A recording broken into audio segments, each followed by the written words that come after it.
So the world's a mess. You're wondering what's going on, what's happening, what's next?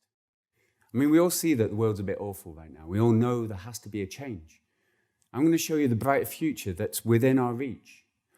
But we like what we know, and change throws us into the unknown. The challenge is, how do we create the necessary change and get everyone to accept it? Well, the events of the present parallel another historical episode from which we can learn.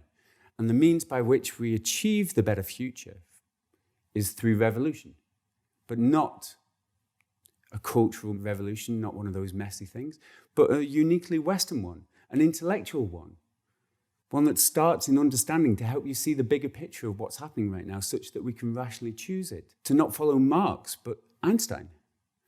Because the West has reached a limit to progress that's possible in its current form, parallels something that happened within science. I mean, we all feel it right now, that there's something missing, that perhaps there should be something more, that shouldn't life be getting easier, not harder? Shouldn't the world be getting better, not worse? Shouldn't we be able to tackle problems before they cause chaos? So how do we move on from here? Well, we learn from the precedent already demonstrated, that within science. Einstein made a discovery that transformed how we look at the world by discovering what we did not know was missing. We solved problems that we previously could not. Just like science, the whole system of the West has reached a limit to progress in its current form. It's time to reintroduce what we all feel is missing. Like science, to put the West on a more evolved foundation that better reflects the reality. To move past the limits no one realizes that we've hit upon. To solve problems that we currently cannot, like climate change and even Brexit too. So we can realize the next level of progress that's possible. And just like science demonstrated, it's progress that you can't even imagine right now. Human progress, social progress, to match that of scientific progress already achieved. That's what's possible for the West. I'm doing so by integrating what we haven't realized that we're missing, the next stage of individualism, by introducing collective concern. I mean, we all see it: austerity, homelessness, underfunded NHS. The young suffer it more than most. Meaningless jobs, no security, educational debt, unaffordable housing, extortionate rents. And we all feel the effects. You know, everything seems to be taking our money. Long queues, overcrowded trains. And the causes is corporate individual greed. Because look where we are. I mean, opportunity now is stifled by the already established. Corporations, big business. Where competition, once healthy, when the most competent succeed, is now increasingly ruthless, and the ones who have a leg up succeed. Where life is a race of doing, to struggle to survive and earn as much as we can to win the few opportunities that are available. Where individualism has become increasingly selfish and self-centered.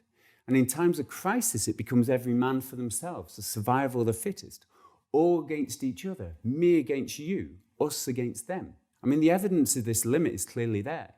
Each generation having to work increasingly harder to reach the same level. A diminishing proportion of wealth attained by successive generations. Less opportunities and a greater proportion going without. Progress measured by the unattainable and unsustainable goal of perpetual economic growth. This is individualism without collective concern. This is capitalism without social benefit or responsibility. And this really doesn't reflect who we are. I mean, look at us, our generosity, the warmth we show our fellow man, our concern for future generations. All these things that we need to force into a society that doesn't represent these things. Isn't it time that we had a social system that better reflected our humanity, rather than one that sets us at odds with it? Now just imagine a future where we don't feel lonely or alienated, but we feel like we belong, part of something bigger. Rather than just compete, me versus you, we help each other to thrive. We live a life rather than just work one. And we have a future worth striving for and possibilities to aspire to. A collective that supports individual growth, individual success that benefits both oneself and society, and individual progress that supports the collective to grow. A sustainable cultural system. And an effective means of making progress, just as already demonstrated within science. Now just imagine a world in which society supported us to make individual progress, and our individual progress benefited society in return. A world in which each generation supported those that come next, and are then supported in return. A world without the struggle just to survive, when we can strive instead to discover just what more is possible and then share that with the whole to the benefit of everyone. A world in which we can achieve together rather than individually compete. And how do we achieve this? Well, the West is founded upon the individual. Capitalism has been the engine of progress. And this has got us this far. It's made progress to this point. But the system's broken. Liberal political democracy has reached a stalemate of disagreement and paralysis. It's time to move to a more complex, more evolved system, to move past the limits that we've clearly hit upon, that integrates what's missing, a sense of belonging and collective endeavour. It can solve the problems that we currently cannot, like climate change, like Brexit, and to provide a platform for the next level of progress beyond anything you can imagine right now. A system of sovereign individuals as part of a more complex whole. Something has to change, and it will, one way or another. But we have an opportunity to choose a more evolved system. Not by throwing away the old or replacing one extreme with another, but by integrating the best of both, by first reintegrating what's missing.